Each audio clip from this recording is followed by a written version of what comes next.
Schumer came out, the Democrats came out and had their own little press conference about Elon Musk's response to the bill. And Schumer even brought props, I think, with him. There you go. At lunch. Right. Hello, everybody. Hello. Hello. Okay. All right. All right. Hello, everybody. Hello. Thanks for being here. Thanks to Senator Klobuchar and Cantwell. Well, I hear something happened while we were at lunch, which led me to make some news here today and say something I didn't think was imaginable. I agree with Elon Musk. Twitch is offline? Uh-oh. Something went weird? What did I get? Did I get a hit on Twitch because I mentioned the fact that you can only succeed on there if you threaten someone's life? Hold on. Oh yeah, look at that. Doesn't look like I'm on. Oh yeah, it is. I don't know. All right. Maybe. Let me try this real quick. That's odd. Oh, it's back on? Twitch is fine. Great. Okay. Someone's saying, I see. It's fine. Okay. I'm not fixing it. I'm fine. Twitch glitched for a second. Okay, good. All right. We're continuing. Within the hour, he put on X the following. I have it right here so you can all see it. You can all see it. Here it is. This is the thing. Sorry, but I just can't take it anymore. I can't stand it. I tell you, it's driving me mad. I don't know who voted for this abomination, but it's an atrocity. I say it's an atrocity. We shall not stand for it. It will not stand. Get me to the fainting couch. He said, I'm sorry, but I just can't stand it anymore. This massive, outrageous, pork-filled congressional spending bill is a disgusting abomination. Shame on those who voted for it. You did wrong, he said to them. You know it.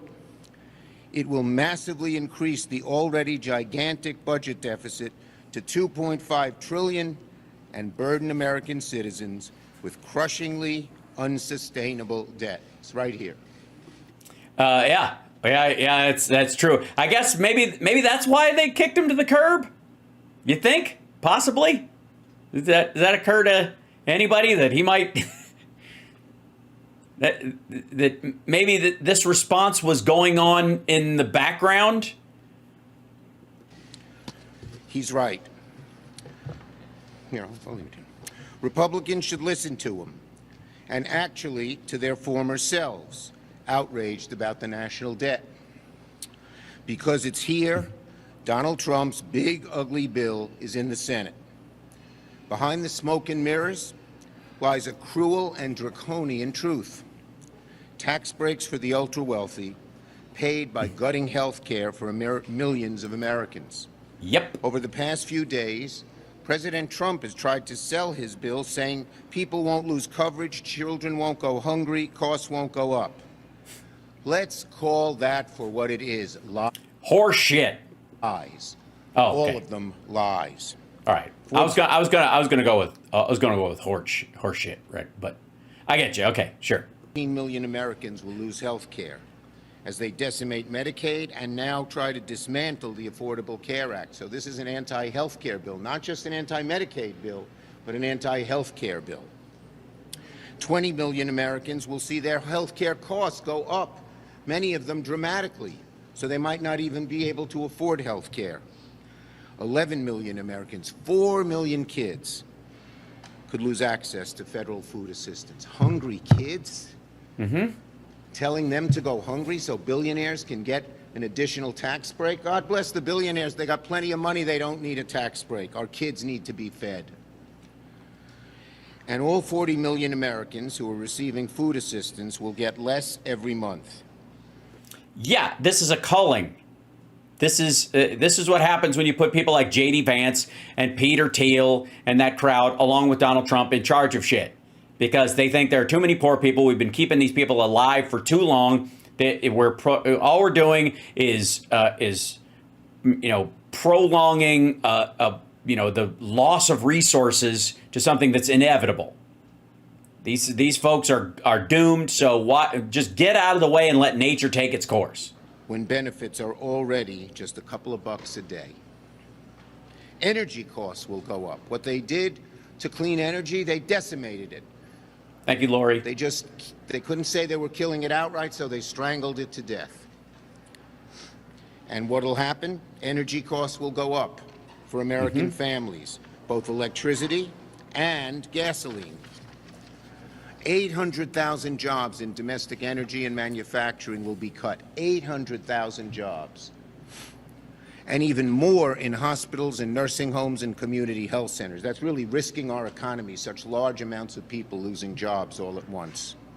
Well, and also all of those community health centers we're talking about aren't the ones in big cities. We often think about them that way because we've all seen Breaking 2 Electric Boogaloo, and we understand the community centers and community hospitals and community facilities get shut down first. And we focus on the city ones because those are the ones that have the resources to push back, and namely the populace. They have enough people around to push back on it. It's the poor white trash, quite frankly, in the eastern parts of Tennessee and Kentucky and Arkansas and places like that are out in the middle of fucking nowhere that have access to a very small hospital. And if it shuts down, there ain't nothing for 3 hours. That's who gets affected. That's why, by the way, if they try to balance it on the backs of those folks, that's where the red states are going to start pushing back. That's where even the right wingers won't pull that plug. So they try to do this kind of blanket cost across the top of it, not recognizing that if you apply those needs and you don't have a Medicaid expansion by the governors themselves, that money is going to drop even more in the red states. It's going to go even lower. It's just so fucking lame. All to pay for tax cuts for the richest. Thank you, Caroline. And for big oil. Big oil hates clean energy. Fossil fuel industry hates clean energy because they know it's the future. And they know it's cheaper, at least in terms of solar panels. Cheaper and quicker. So they want to kill it. But everyone knows America needs clean energy in order to meet demands moving forward. Nothing's cheap and quick to build as clean energy. We need 10 times as much electricity to continuing powering breakthroughs in AI and stay ahead of China. With their bill, the Republicans want to raise taxes on the domestic energy sources that are set to deliver more than 80% of the power, of the new power, in the next year. So let me be clear, if this bill passes, your electricity costs are going up. Look at the facts. The Republican plan will increase average national electricity prices by about 10% and total energy costs by $32 billion, all to please the ideological blindness of big oil billionaires. It would jeopardize $840 billion in private investment across America, with more than 85% of that massive cut in Republican states and districts. Right, which is why when the Senate takes this version of it, they're going to scoop that shit out because they know better. They're going to send it back to the House without those cuts, and you can't meet the monetary number that the House Republicans are asking for and still have the tax cut. If they want the tax cut, you have to meet these certain level of cuts. They haven't met it anyways, but they're assuming that they can blame it on the Senate. Is essentially that's where that one extra vote that got it over the line and got it sent ahead. They moved it up to the Senate so they can blame the Senate when it comes back and they go, this is unacceptable. They've cut all the funding out of it, or all the they've lowered all of our cuts down to acceptable measures for them, but that's not enough to guarantee that we won't add to the deficit, so therefore I can't vote for it, and I blame the Senate instead of you just send them an impossible task. Oh, sorry, Carolyn. Hello, I apologize, Carolyn. Now I do. Now I know. It's already happening. More than $12 billion in private investment, 13,000 jobs in clean. Watching from VA in Maywood, Illinois. Hurrah! I feel like I should send you one right back. Hold on. Where is it?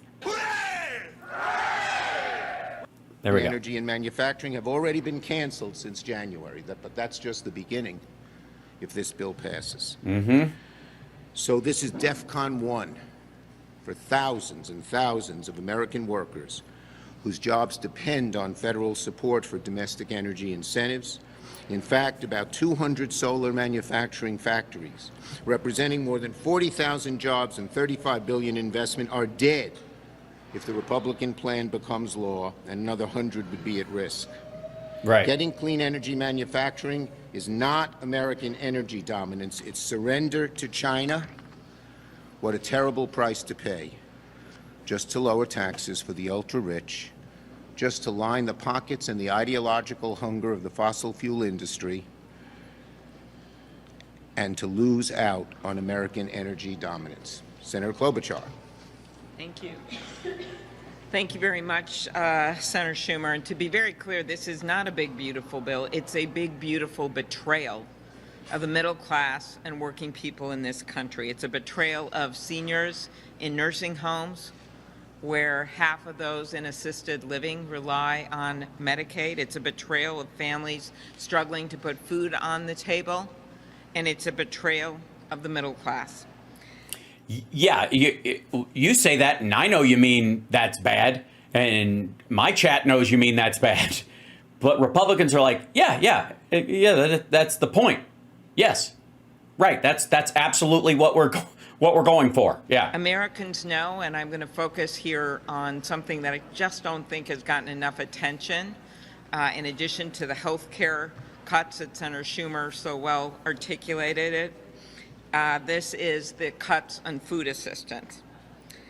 In addition to a nearly $3,000 Trump tariff tax on every single family in America, and food prices going up by more than $200 because of the tariff tax, this betrayal, when it comes to food assistance, is going to be very expensive and very out of reach for a lot of people.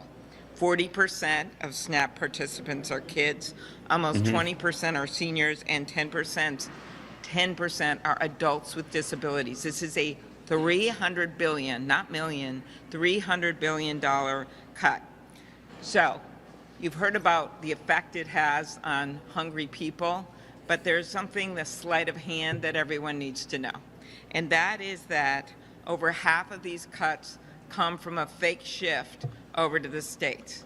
A shift to the states that the states can't pay for because 40 of them have balanced budget amendments. How much money are we talking about? $100 million would have to go to Kansas to pay for it, just like that. $170 million to the state of Kentucky. $580 million extra to be paid for the state of North Carolina. That is why so many governors are speaking out. Governor Laura Kelly, who heads up the State Democratic Governors Association out of Kansas, a very moderate governor, she says, we don't have the money. North Carolina Governor Josh Stein says, our state will be forced into perilous budget decisions. Should North Carolinians lose access to food, or should we get rid of other essential services? Kentucky Governor Andy Beshear, it's going to leave more of our kids and seniors going hungry. Farmers will be losing revenue at $35 billion over 10 years. Look what they're already facing. Markets shrinking because of the Trump tariff, input costs up, weather issues, cuts to the USDA, veterinarians leaving, and now this. Can I just say for the record, I don't know if you noticed this while she's talking, but Schumer is back there working on something. His aides brought him a piece of paper or something that they're dealing with in committee or whatnot, and he's going over it. Like, while this is happening, did you notice that anything even remotely close to that level of actual work going on when the Republicans were out there? Just a little thing. Just a little, like, they all just stood there, did their thing, and then split. They just all spoke. Nobody was doing any extra stuff. No, I don't see them working at all, much less in public. Notice Hal doesn't have to pause every second because these people are spitting facts. Yeah, VJ Kodak, that's exactly it. We're listening to their actual point in this case. It will also cost jobs and wages for grocers.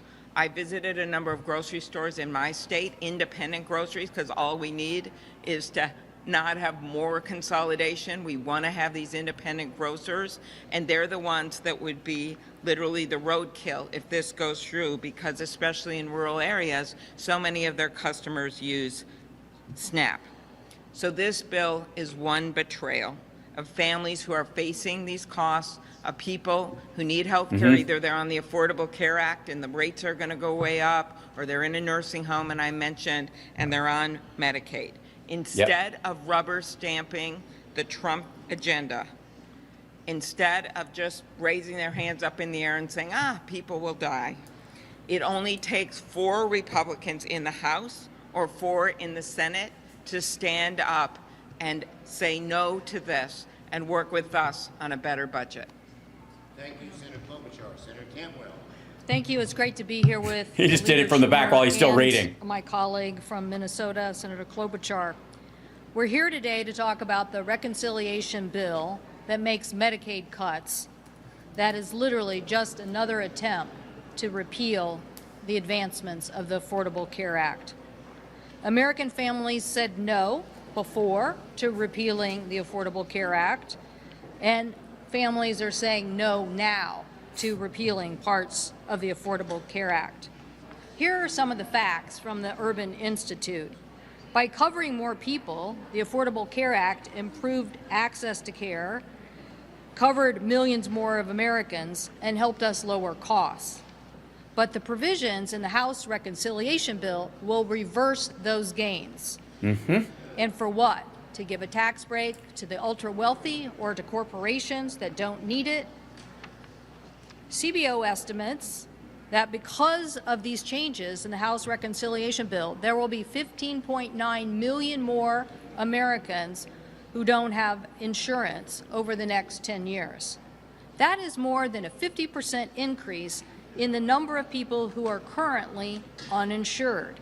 Also, by the way, it's not even just those people, because it's the secondary and ancillary costs that come from people who have lost their insurance going to the emergency room or something and then not being able to afford to pay the bill. And that bill just goes into collections, but they're never going to be able to pay it because they couldn't afford it if they wanted to. And so that makes the price of medical care go up. That's why the Affordable Care Act was necessary in the first place. And going back to the pre-ACA status quo would just drive the cost, especially in rural areas where you've got these hospitals where people roll in, with gangrenous wounds that they were like, I was treating it myself with some horse paste and rubbing some mint on it. And I just gave up. I just had to come in. Something like that. I don't have any insurance or any money. So that cost gets spread out across everybody. That's why aspirin costs $300 a pop. That would reverse the coverage Because you're paying for everyone's aspirin. gains by the Affordable Care Act. Yes, and the loss of productivity. Excellent point. Mud. I think it's very tiny type. There. Yes, that's exactly right. This would raise costs on all of us. The decision of the Affordable Care Act to be expanded was a good idea. Missouri providers thought so. Emergency room visits in that state dropped by 15% on the uninsured. States that expanded Medicaid overall saw a 55% drop in hospital uncompensated care costs. In Missouri, after the Medicaid expansion, they saw their uninsured rate decline from about 50% to 35%. So now what is going to happen when you cut Medicaid and more of those people are now going to return to the ranks of the uninsured? Missouri chose to participate in the expansion and over 300,000 people gained that insurance, but now they are at risk of losing it again. If this bill is enacted, reversing the gains of the Affordable Care Act, it will increase our uncompensated care cost. One estimate, $42 billion alone in 2026 of uncompensated care, and $278 billion in uncompensated care increases over a 10-year window. Right, because preparing for things and understanding that shit happens saves you money in the long run. This is another thing that Democrats understand. At the same time. Yes, and by the way, the bill triggers Medicare cuts also because it adds to the deficit. Andrew's right. So Andrew brought that up in the chat room. So there's a law effectively that triggers the pay-go aspect that once a particular expenditure causes the deficit to go up or to raise it, it automatically has to create certain cuts in compensation. That's the pay-go rule that's in there. So this is meant to trigger that on purpose. The provisions put into the House reconciliation bill leaves. If you lower the official paid for stuff and you know it's going to go over budget, you can automatically cut even more of it, basically. Providers and states with any tools that they could do to address this. This bill could cause a $1 trillion decrease in healthcare services, leaving states to try to grapple with that hit. And rural areas will be the most hard hit. Yep. And I got to say, there's a lot to this that's still, I mean, we talk about all the time how this is like a culling or a purge on behalf of that the Republicans are doing with their lesser followers, their poorer, that, the people that they know they have to hang around because they need their votes, but they really just need to shed them. That they know that these are the people that are going to be affected the most.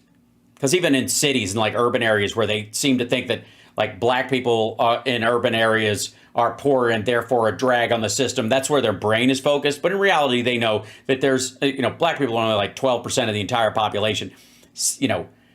Half of them are, being adults or people who, would have or don't have insurance in that mix. And an even smaller subset of that subset, you're getting about 3 to 4%. Meanwhile, like underprivileged and poor white people in this country make up a good 18 to 20% of the populace at any given time. They are the majority of the working poor by all stretches. So they know that cut's going to happen if they think for 2 seconds, if they think just past the line, but they're hoping people don't. So that's why they talk about the border all the time. That's why they talk about woke shit and transgender, is because they want these people all freaked out about that and not like having a pause to go, okay, wait a second.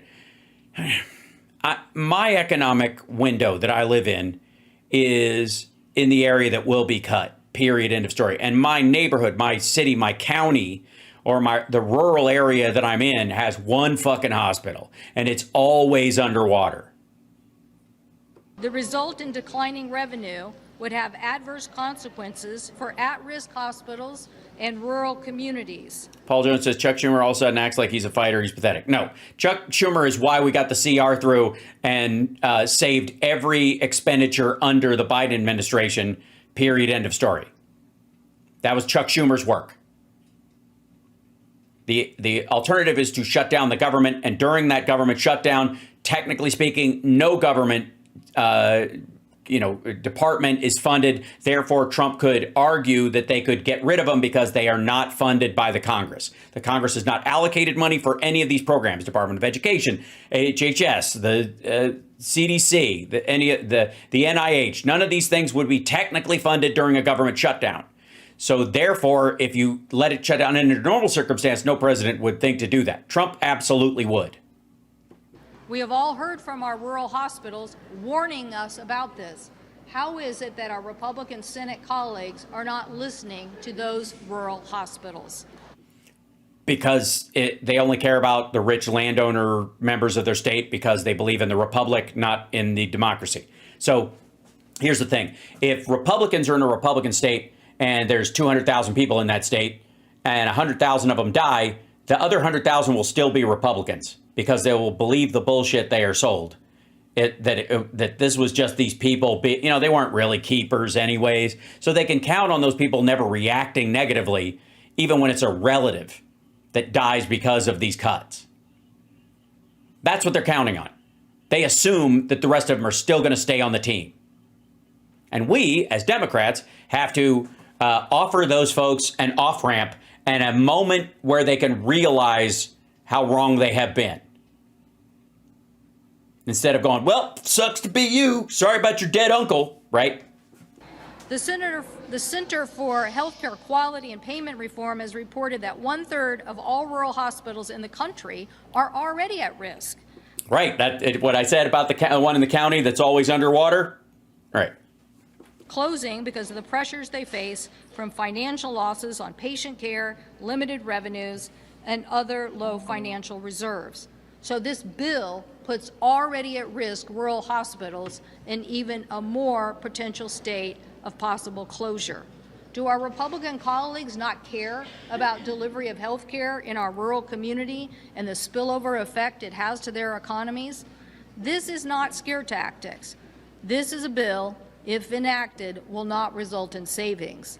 It will result in an increase in the uninsured. It will result in financial stresses on our system, and it will increase cost on all of us. And yes, it will cost lives. Thank you, Maria. But we're all going to die. For your questions. Schumer? Yes. You say you're going to do everything in your power to stop this bill. What does that entail? Look, we're doing everything we can, as I said. That involves obviously going to the floor. It involves letting the spotlight hearings. We're having one tomorrow on SNAP, where we're letting the American public know. It most of all entails being back in our states and going into other states and showing the public how bad this bill is. Abe Lincoln said it best. Public sentiment is everything. And the more the public learns about this bill, the more they hate it, and the more they tell their Republican senators not to vote for it. Also, by the way, this is also happening not just to, well, here, I'll show you. It's not just like Democrats slamming this bill. There was, let's see. Yeah. This is an easy layup. And he's exactly right. They need to go into states, and Democrats need to go to red states and start talking to these people because of this. This is, here you go. Let's squeeze this down so I can show you guys. All of these Republicans in the House that voted for this thing, the big bill, have a reason to not vote for it again if it comes back with certain provisions in there, even if it's not budgetary. Even if the Senate goes, well, fuck that, we don't care, we'll just let it hang in there. Where's this? Yeah, here you go. None of them read it, by the way. Remember this whole bullshit about the 3,000-page bill and that Democrats are always dumping these things on us in the middle of the night, and we're going to have 72 hours to read the whole goddamn thing, right? Remember that shit? Okay, they threw that out the window. Even calling it a big, beautiful bill is ridiculous, right? Because the whole point, they were like, originally, they were going to break it up into 12 bills. And they didn't want one big bill. They'd be forced to vote for stuff they didn't want to and vote against things that, that they liked being removed and yada, yada. Okay, so full transparency. I did not know about this section on pages 278, 279 of the OBBB, the big, beautiful bill, that strips states of the right to make laws or regulate AI for 10 years. I am adamantly opposed to this, and it is a violation of states' rights, and I would have voted no if I'd have known this was in there. Show more. Let's just see what this stupidity is. If I'd have known more. We have no idea what AI will be capable of in the next 10 years, and giving it free reign and tying states' hands is potentially dangerous. This needs to be stripped out of in the Senate. When the OBB comes back to the House for approval of this after Senate changes, I will not vote for it with this in it. We should be reducing federal power and preserving state power, not the other way around, especially with rapidly developing AI that even the experts warn they have no idea what it may be capable of. I'll tell you what it's capable of. It is the devil, and you're going to like it and get used to it. I'm sorry. It is Digi-Satan, and it is bringing about the Digi-Rapture, and fuck off. Sorry, lady. Right. So understand, this is the piece that she's talking about. Okay. Moratorium in general, except as provided. Let's see what this extra thing. Except as provided in paragraph 2, no state or political subdivision thereof may enforce during the 10-year period beginning on the date of the enforcement of this act any law or regulation of that state or political subdivision thereof limiting, restricting, or otherwise regulating artificial intelligence models, artificial intelligence systems, or automated decision systems entered into interstate commerce. So I guess if you have like, Pikeville or, I don't know, Fayette County AI, you can regulate the shit out of it. But if it's going to cross state lines, then no way. All right, but rule of construction, paragraph 1 may not be construed to prohibit the enforcement of any law or regulation that the primary purpose or effect of which is to remove legal implements to or facilitate the deployment of blah, blah. Okay, there we go. Let's see. Remove legal implements to or facilitate the deployment of operation of an artificial intelligence model, artificial intelligence system, or automated decision system. That's the other thing, too. Automated decision system. That's the part that's got some dark connotations in certain cases, I would think. Automated decision systems. That's interesting language for them to put in there, wouldn't you say? Right? All right. Streamline licensing, permitting, routing, and zoning, procurement or reporting procedures in a manner that facilitates the adoption of artificial intelligence models, artificial intelligence systems, or automated decision systems. So you can't make any secondary laws or rules that will, in a roundabout way. Thank you, Robin Drop, for the gifted memberships. Or by the way, I think that was on YouTube. And so you can't even set up a tangential law that affects AI if you just go, no business can create a system that automatically makes decisions regarding the stock market or whatever.